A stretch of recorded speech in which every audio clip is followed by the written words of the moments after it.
Myths of Sheogorath by Mimaphonus. Sheogorath invents music. In the earliest of days, in a time when the world was still raw, Sheogorath decided to walk amongst the mortals. He donned his guise of gentleman with a cane and moved from place to place without being recognised. After 11 days and 11 nights, Sheogorath decided that life among mortals was even more boring than his otherworldly existence. "What can I do to make their lives more interesting?" he said to himself. At that same moment, a young woman nearby commented wistfully to herself, "The sounds of the birds are so beautiful." Sheogorath silently agreed with her. Mortals could not make the beautiful and inspired calls of birds. Their voices were wretched and mundane. He could not change the nature of mortals, for that was the purview of other Daedric princes. However, he could give them tools to make beautiful sounds. Sheogorath took hold of the petulant woman and ripped her asunder. From her tendons he made lutes, from her skull and arm bones he made a drum, from her bones he made flutes. He presented these gifts to the mortals, and thus music was born. Sheogorath and King Liondeer. King Liondeer was known to be an exceedingly rational man. He lived in a palace that was a small, simple structure, unadorned with art and ugly to look upon. "I do not need more than this," he would say. "Why spend my gold on such luxuries when I can spend it on my armies or on great public works?" His kingdom prospered under his sensible rule. However, the people did not always share the king's sense of practicality. They would build houses that were beautiful to look upon, although not necessarily very practical. They devoted time and energy to works of art. They would celebrate events with lavish festivals. In general, they were quite happy. King Liondeer was disappointed that more of them did not follow his example and lead frugal, sensible lives. He brooded on this for many years. Finally, he decided that his subjects simply didn't understand how much more they could accomplish if they didn't waste time on these frivolous activities. Perhaps, he reasoned, they just needed more examples. The king decreed that all new buildings must be simple, unadorned, and no larger than was necessary for their function. The people were not happy about this, but they liked their king and respected the new law. In a few short years, there were more plain buildings than ornate ones. The citizens used the money saved to make and buy even more lavish art and hold even more excessive celebrations. Once again, King Liondeer decided to provide them a strict example of how beneficial it would be to use their time and resources for more practical purposes. He banned all works of art in the city. The people were quite put out by this, but they knew that their king was doing what he thought was best for them. However, human nature is not so easily denied. In a few more years, the city was filled with plain, simple buildings and devoid of any sort of art. However, the people now had even more money and time to devote to their parties and festivals.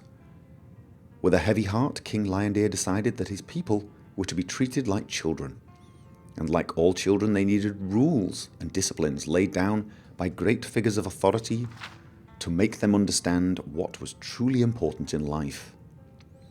He decreed that there should be no revelry in the city. Singing, dancing, and music were all banned.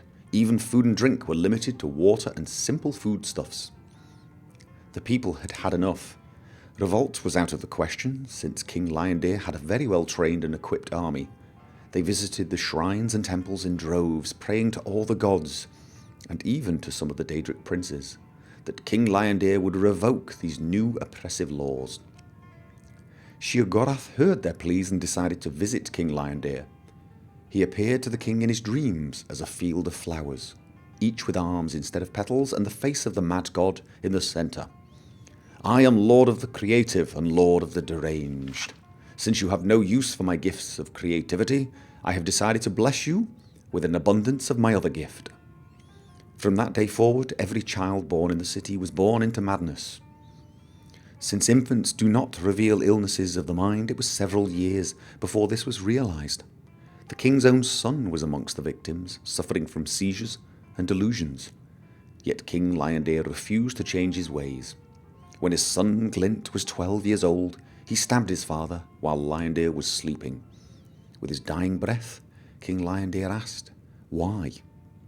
His son replied, "It is the most practical thing I could do." The new young king ordered all the palace servants slaughtered.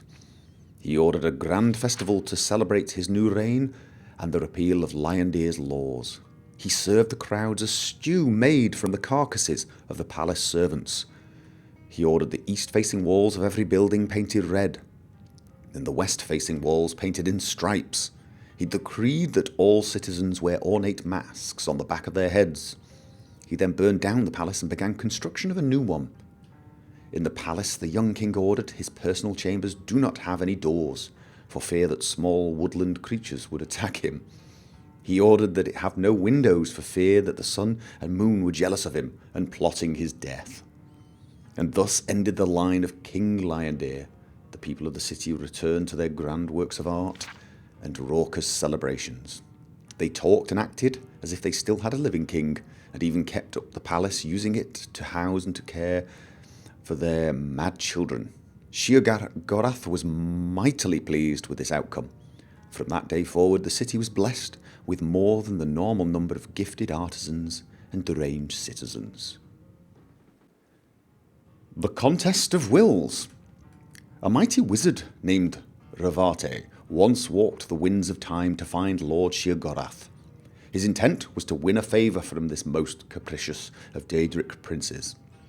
Upon finding Sheogorath, Revate spoke humbly to him. "Lord Sheogorath, I beg a favour of you.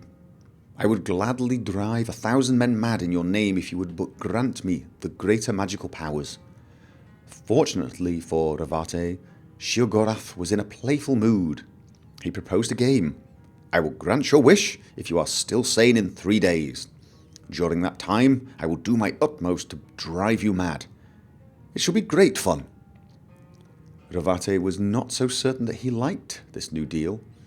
He had been really looking forward to driving 1,000 men mad. "Lord Sheogorath, I regret having disturbed you with my shallow, selfish request.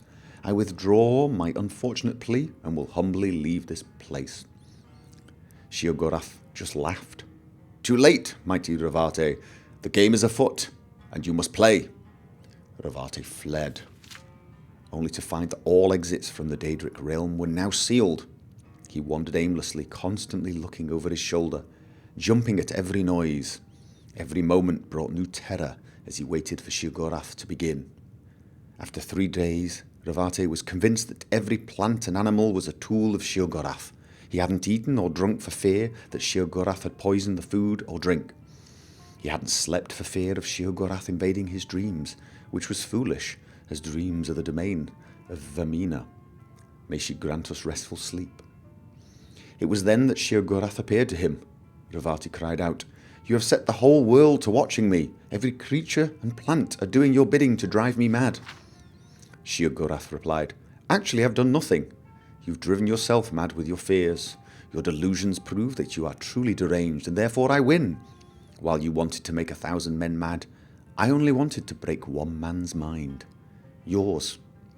From that day forward, Revate served Sheogorath's every whim.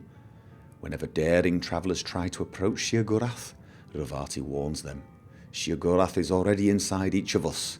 You have already lost."